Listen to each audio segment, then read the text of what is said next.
Hey guys, Tedward here. I kind of want to have a serious discussion, and I don't want to tell you how to think or what to think of this story. I'm just going to share my story, and maybe some of you can relate to it, and maybe some of you can't, and maybe that's what you get out of it is that you can't relate to it. 3 years ago, I'm 25 years old.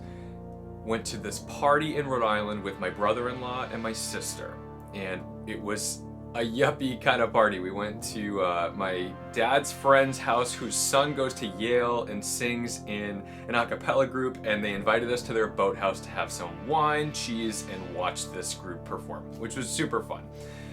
So I drank a little too much. My brother-in-law did not.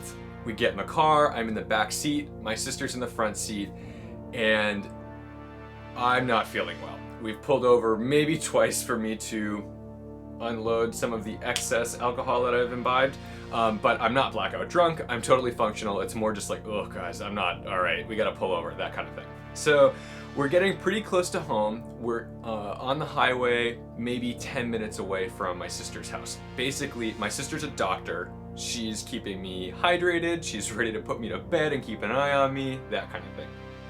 We get pulled over. Why does that matter? It matters because my brother-in-law is Indian, and when we were pulled over, we weren't speeding, but whatever. Maybe for whatever reason he decided to pull us over. That's fine. That's not for me to judge. But the first question he asked when we were pulled over was about me. He said, "Who's this in the back?" And I spoke up. I had my window down, all the windows down, lights on. I'm a pro at getting pulled over. I said, "This is my brother, and he's just taking me home. I had a little too much to drink tonight. He's our designated driver, and he's taking us home." And he said, "What did he give you?" I'm confused. I said, "No, I drank too much. We're just going home." "He didn't drug. What did he give you? He didn't drug you?" "No, sir. This is my brother and my sister. Doesn't look like your brother. Who's my brother-in-law? This is my sister's husband." "Did he kidnap you?" He asked my sister. "Did he kidnap you?" She looks at him and she's in a panic. She can't believe what she's hearing. This is her husband. He's got an MBA. They went to college together.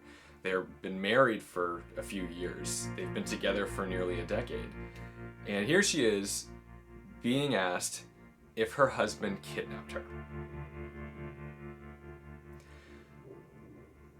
So that's when the police officer asks my brother-in-law to step out of the vehicle, and I can hear him saying, "Where's the weed? Where's the weed? I'm gonna bring the dogs out and we're gonna find it one way or another." My brother-in-law says, "There's no marijuana in the car, there's no drugs here, just driving home to take my brother-in-law home, put him to bed."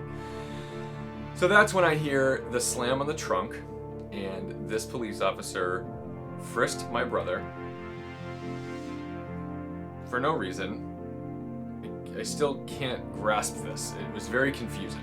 And once we were let go, there was no ticket, no warning, no nothing. We got home, and the next morning when I woke up, we just didn't talk about it. It was embarrassing. It was humiliating. It was just ridiculous. I've been pulled over a lot of times, and I've been pulled over for actually speeding. And those are reasons that you should get pulled over. I've been pulled over for a headlight out. And the worst I've ever gotten was, "How come you're not driving the M5 tonight?" And that's great. I think that's the kind of interaction I want to see with police.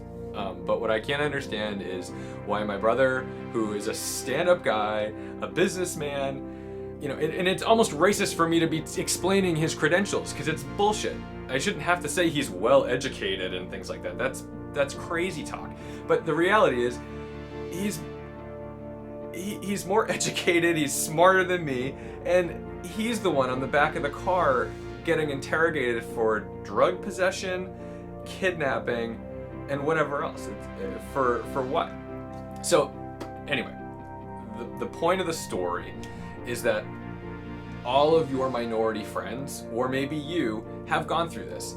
And it's not fake. And I'm not saying that every cop is gonna go shoot someone. I'm not saying that every cop is gonna do this, but what I'm saying is it's real. And that when you dismiss these claims because it hasn't happened to you, or because you're a white kid like me from a somewhat well-off suburb and you haven't experienced that, it doesn't mean it's fake.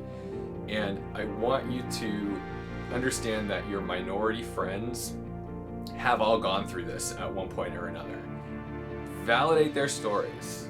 This isn't police versus minorities. That's not what this is. This is just social understanding that, look, things are a little different for minorities. It's not the same. It just isn't, and that's what's wrong. I'm sure that if you have friends who are minorities who own high-end cars, I bet they all have a story like this, and I bet they've all been asked, do you own this car? And that right there is bullshit.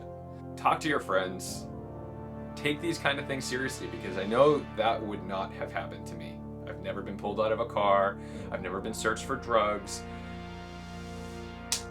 I don't know. I hope this helps something.